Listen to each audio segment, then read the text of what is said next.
مدینہ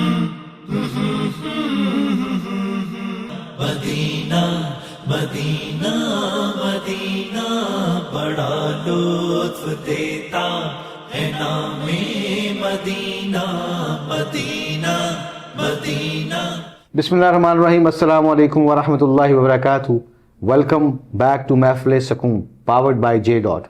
اللہ کا لاکھ لاکھ شکر ہے کہ لاسٹ 2 ایپیسوڈ میں مفتی صاحب نے کافی لوگوں کے سوالوں کے جواب دیے زکوٰۃ کے بارے میں، اور بڑی اچھے طریقے سے بتایا کہ زکوٰۃ کیسے دینی ہے، اس کے پروسیس کیا ہیں۔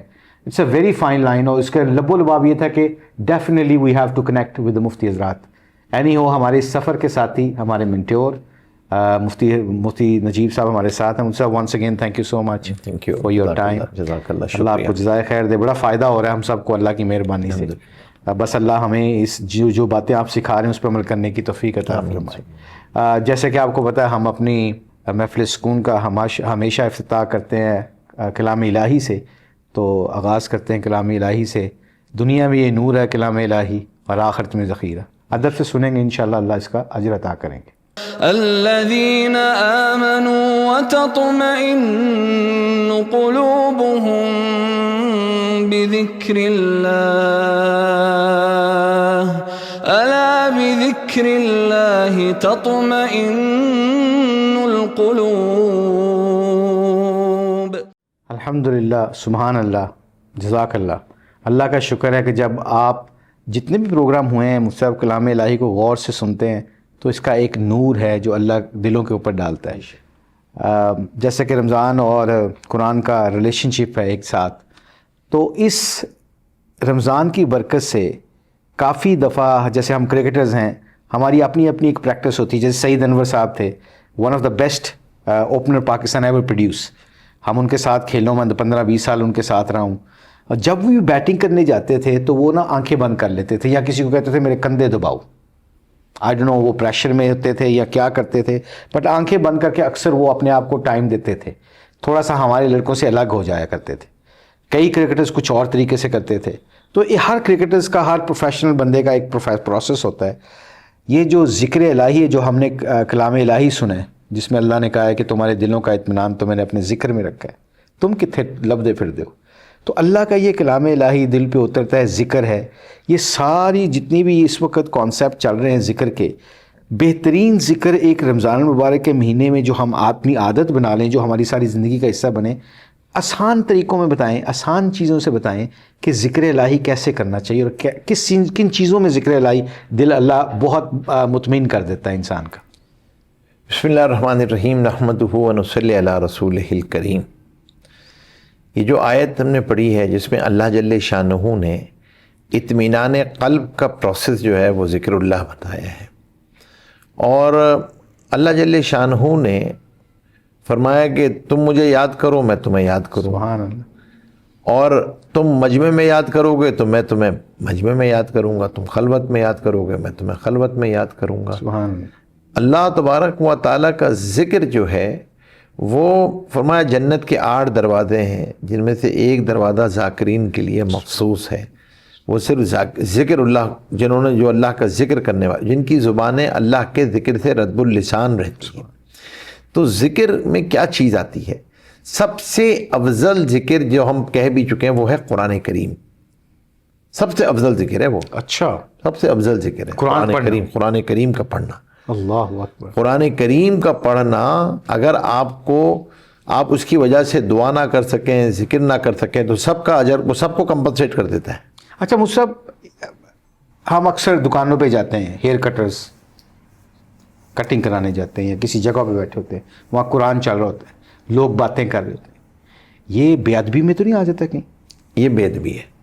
قرآن کریم کسی ایسی جگہ پہ نہیں لگانا چاہیے جہاں لوگ نہ سن رہے ہوں، جہاں باتیں کر رہے ہوں، جہاں باتیں کر رہے اس وہاں پہ قرآن کا لگانا گناہ ہے، بے ادبی ہے۔ بے ادبی ہے نا، بے ادبی ہے اس کی۔ اچھا۔ تو اب اللہ تبارک و تعالیٰ نے خود فرمایا ہے کہ اِنَّا نَحْنُ نَزَّلْنَا الذِّكْرَ وَإِنَّا لَهُ لَحَافِظُونَ۔ اللہ نے قرآن کریم کو ذکر بتایا ہے کہ یہ سب آمین نے اس کو اتارا ہے۔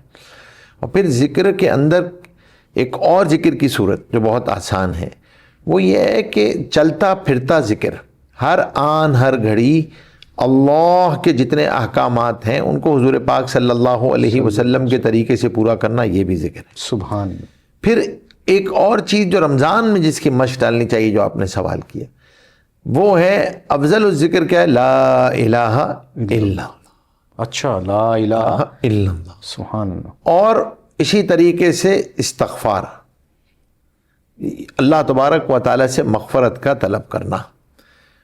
تو یہ ذکر تو خاص طور پہ، لیکن کم از کم ذکر صبح اور شام اس کی عادت ڈالنی چاہیے کہ کم از کم علماء نے لکھا ہے کہ اپنے آپ کو عادی بنانے کے لیے 3 تسبیحات جو ہیں، درود شریف، تیسرا کلمہ استغفار، 100 مرتبہ صبح، 100 مرتبہ شام، اسی طرح سبحان اللہ و بحمدہ سبحان اللہ العظیم۔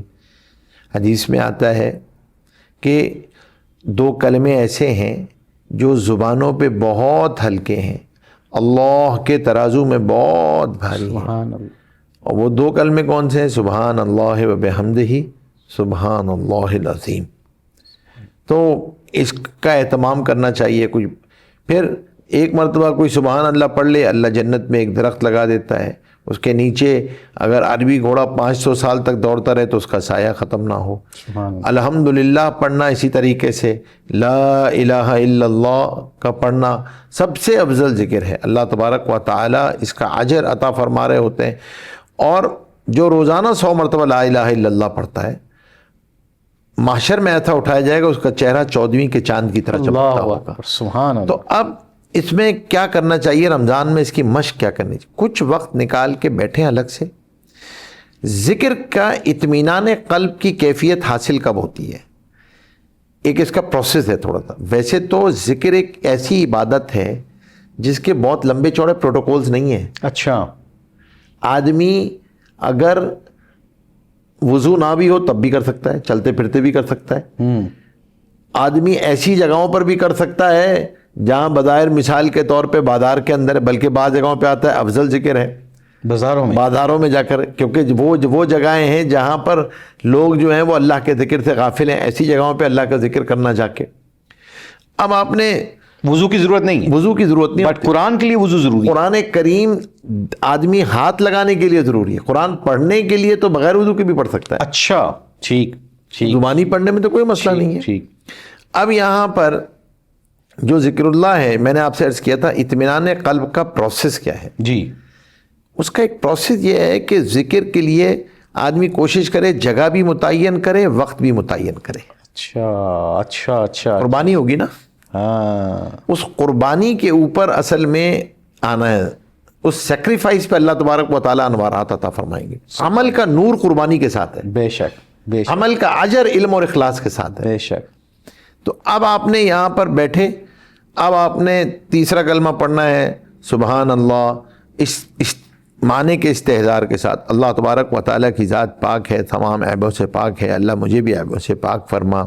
پھر اللہ کی نعمتوں کو شمار کرنا، اللہ نے بے شمار نعمتیں عطا فرمائیں، تمام تعریفیں اللہ کے لیے، اللہ کی نعمت الحمدللہ الحمدللہ الحمدللہ۔ پھر کوئی جی لگانے کے لائق نہیں، کوئی تعلق کے لائق نہیں، کوئی عبادت کے لائق نہیں، اور کوئی ہمارا محبوب نہیں، لا الہ الا اللہ۔ اللہ، آسمان چھوٹا، زمین چھوٹی، کائنات چھوٹی، بڑائی اگر کسی ذات کے لیے ہے تو اللہ اکبر۔ سبحان اللہ اکبر۔ میں اپنی طاقت سے کسی نیکی کو کر نہیں سکتا، اپنی طاقت سے کسی گناہ سے بچ نہیں سکتا جب تک اللہ نہ چاہے۔ لا حول ولا قوت الا باللہ۔ حدیث میں آتا ہے لا حول ولا قوت الا باللہ جنت کی کنجیوں میں سے ہے، اللہ 99 مشاکل مصائب بیماریوں کا علاج ہے۔ سبحان اللہ۔ اللہ تبارک و تعالیٰ اس کی دعائیں قبول فرما رہے ہوتے ہیں، 99 حاجات کو پورا فرما رہے ہوتے ہیں، اور بڑا لا حول ولا قوت الا باللہ بہت زبردست عمل ہے یہ۔ حضرت مجدد الفسانی نور اللہ مرقدہ نے لکھا کہ کسی کو کوئی حاجت پیش آ جائے تو 500 مرتبہ لا حول ولا قوت الا باللہ۔ بڑا عجیب و غریب چیز ہے۔ آپ دیکھیں نماز اذان ہے نا، اذان کا جواب دینا ذکر اللہ میں سے ہے، اذان کا جواب دینا واجب ہے، اور جو آپ الفاظ کہہ رہے ہوتے ہیں وہی دہرانا واجب ہے. لیکن جب حی علی الصلاۃ اور حی علی الفلاح پہ پہنچتے ہیں تو کیا جواب ہے؟ لا حول ولا قوت الا باللہ.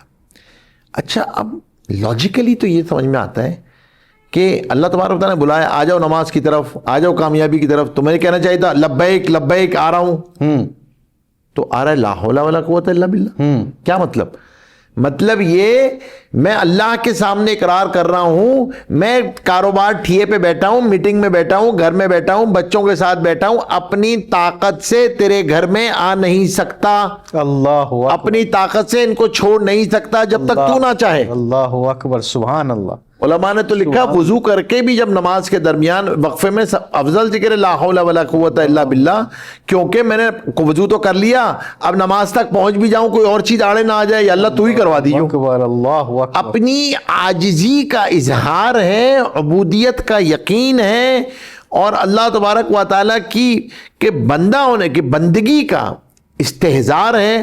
لا حول ولا قوت الا باللہ، سبحان اللہ. اس کا اہتمام کریں. 99 دفعہ آپ نے بولا؟ 100 مرتبہ 100 مرتبہ لا حول ولا قوت. اور وہ جو حاجات کے لیے ہے حضرت مجدد الفسانی نور اللہ مرقدہ کو 500 مرتبہ 500 ٹائم. اچھا ٹھیک، بالکل. اور پھر اس کے ساتھ ساتھ درود شریف حضور پاک صلی اللہ علیہ وسلم کی آدمی جو حضور پاک صلی اللہ علیہ وسلم کے انعامات احسانات جو ہم پر ہیں، اللہ ہم تو ان کے حقوق ادا نہیں کر سکتے، اللہ ان کے درجات کو بلند فرما دیجئے، جیسے آپ نے ابراہیم علیہ السلام ان کی آل کے درجات کو بلند فرمایا. تو درود شریف کا پڑھنا 10 گناہ معاف ہوں گے، 10 درجات بلند ہوں گے، اللہ تعالیٰ 10 نیکیاں عطا فرمائیں گے. اور پھر دنیا، بزرگ کہتے ہیں اللہ والے، ارے دنیا میں کچھ چاہیے اور آخرت میں کچھ چاہیے تو درود شریف سے بڑا کوئی ذکر نہیں. سبحان اللہ. اللہم صلی علی محمد. اللہم صلی علی محمد وعلی آل محمد. اور پھر وقت بیٹھ کر استغفار کرنا. استغفار کیا ہے؟ اپنے گناہوں کو یاد کرنا. اللہ میں گناہوں کے سمندروں میں ڈوبا ہوا ہوں، نگاہ نے غلط دیکھا، زبان نے غلط بولا، کان نے غلط سنا، دل نے غلط سوچا. استغفر اللہ استغفر اللہ استغفر اللہ. کوئی سید الاستغفار یاد ہے تو پڑھ لے. اللہم انت ربی لا الہ الا انت علیک توکلت انت رب العرش الکریم ما شاء اللہ کان لم یشاء لم یکن ولا حول ولا قوت الا باللہ العظیم. اور استغفر اللہ ربی من کل ذنب واتوب الیہ، او استغفر اللہ الذی لا الہ الا هو الحی القیوم واتوب الیہ. کوئی بھی یاد نہیں ہے تو استغفر اللہ استغفر اللہ. گناہوں کی معافی چاہنا. کیا ہوتا ہے اس سے؟ اللہ روزی میں برکت عطا فرماتے ہیں، اللہ تبارک بے اولاد کو اولاد عطا فرماتے ہیں، اللہ تبارک و تعالیٰ ایسی جگہ سے روزی عطا فرماتے ہیں جہاں سے گمان بھی نہیں ہوتا، اللہ تبارک و تعالیٰ گناہوں کو معاف فرماتے ہیں. ہمارے ایک استاد تھے جن سے ہم نے بخاری شریف پڑھی، فیصل آباد میں ہوتے تھے. ان کے پاس کوئی آدمی اور بڑے بزرگ تھے، کوئی ان سے تعویذ لینے آتا، دعائیں لینے آتا، حضرت لاہوری کے خلیفہ تھے. تو وہ 2 باتیں پوچھا کرتے. جب تو پہلے کوئی آ جائے نا، پہلے تو اس سے یہ پوچھتے تھے کہ یہ بتاؤ کہ تمہارے ماں باپ تم سے راضی ہیں؟ وہ کہتا ہاں جی پہلے تو راضی تھے، پر جو شادی ہوئی نا تو رولا پہ گیا تھے، یہ تھے وہ. نہیں پہلے ماں باپ کو راضی کرو، کوئی میرا دعا اثر نہیں کرے گا، ان کو راضی کر کے آؤ. اللہ. وہ کہتا ہے راضی ہیں. اب کوئی بھی وہ کہے جی اولاد نہیں ہو رہی ہے، روزی میں بڑی تنگی ہے، بڑے مسائل ہیں، قرض بہت چڑھا ہوا ہے، گھر میں بڑی کل کل کل کل ہوتی ہے، ہر ایک ہی وظیفہ تھا کثرت استغفار. اللہ اکبر. وہ فرمایا کرتے تھے گناہوں کی نحوست روزی میں رکاوٹ بنتی ہے. اللہ اکبر. گناہوں کی نحوست شیطان کو گھر میں دعوت دیتی ہے. اللہ اکبر. استغفر اللہ. تو آدمی استغفار کر لے معاف. تو very single atomic habit of the day, lesson of the day is ذکر اللہ. کہ چلتے پھرتے اٹھتے بیٹھتے ذکر کرتے رہے. بے شک. سبحان اللہ الحمدللہ لا الہ الا اللہ.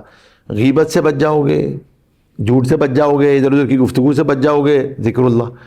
اور لوگ کہتے ہیں کہ جی اور دکھانے کے لیے نہیں ہے، تو بھائی اگر تسبیح ہاتھ میں رکھ لو تو کوئی مسئلہ نہیں ہے. بزرگ صوفیہ کیا ہے، اس کا نام ہے مذکرہ.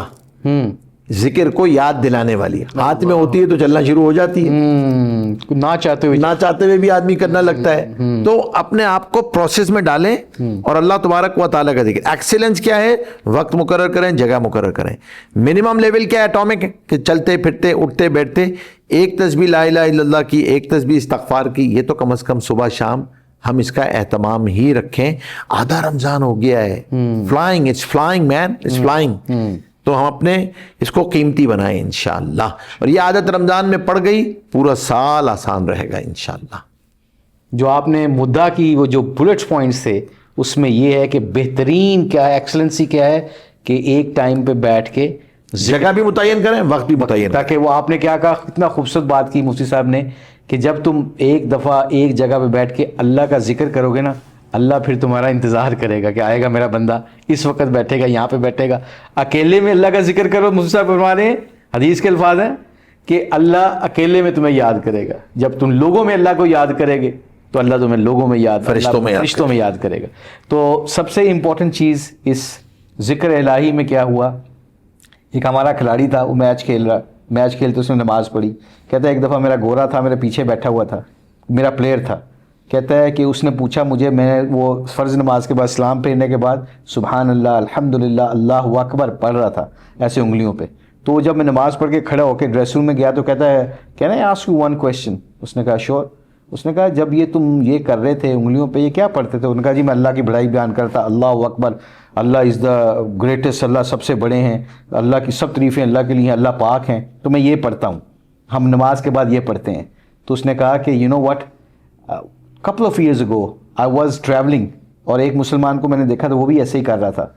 تو میں جب میچ میں پھنستا ہوں, ٹرسٹ می, ایگزیکٹ ہمارے کھلاڑی نے بتایا کہ ایگزیکٹ اس کے ورڈ تھے کہ جب میں میچ میں پسوڑی پڑی ہوتی ہے نا, مجھے وہ سمجھ نہیں آتی تو میں انگلیوں پہ ایسے کرنے لگ جاتا. تو میں پڑھتا کچھ نہیں ہوں, بس ایسے کرتا ہوں. وہ مجھے یاد ہے, اس کو دیکھ کے مجھے سکون مل رہا تھا. جو لوگ اللہ کا ذکر کرتے ہیں اپنی انگلیوں پہ, اللہ کو یاد کرتے ہیں, کہتا ہے ان کو کیا ملے گا, مجھے کچھ پڑھتا نہیں ہوں تو مجھے اتنا سکون مل رہا ہے, کرنے والوں کو کتنا سکون ملے گا. آؤ آج اس رمضان کی برکت سے نیت کرتے ہیں کہ اپنا ٹائم مخصوص کریں گے, اللہ کا ذکر کریں گے, استغفار کریں گے, لا حول ولا قوت الا باللہ پڑھیں گے, تو تیسرا کلمہ پڑھیں گے, درود شریف پڑھیں گے. انشاءاللہ اس رمضان کا جو آخری چیپٹر رہ گیا ہے, آخری دن رہ گئے ہیں, اس میں نیت کر لیتے ہیں جیسے مفتی صاحب نے فرمایا, اس رمضان میں جو کام شروع کریں گے انشاءاللہ اللہ ساری زندگی اس کی توفیق عطا فرمائے گا. میں اللہ بلیس پاکستان, اللہ پاکستان کو امن کا, سکون کا, اسلام کا گہوارہ بنائے. انشاءاللہ see you very soon in next episode.